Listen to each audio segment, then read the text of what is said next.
আজ একেবারে মাটিতে দেখো, একেবারে মানুষই দেখে।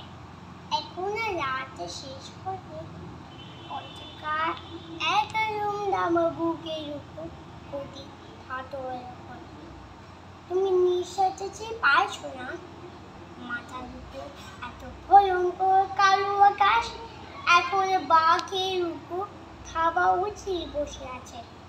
তুমি যেভাবে পারো এই ভালোটাকে শুইয়ে দাও। আমার কাছে ফোন করতে শান্ত গলায় এই কথা চাইয়ে দাও। তুমি ভয়ে পাবে, আমাদের তো মনে হবে যদি তুমি বসে করে রাজা। যদি তুমি বৃষ্টি বন্ধ করে দাও, তোমার স্বদেশ যে মানুষ গান দেখতে জানে না, যখন দোয়ার আসে সে কুবা ও অন্ধ হয়ে যায়। তুমি মাটিতে তাকাও, মাটি খুবই ঠাকুরছে, মানুষের হাত ধরো।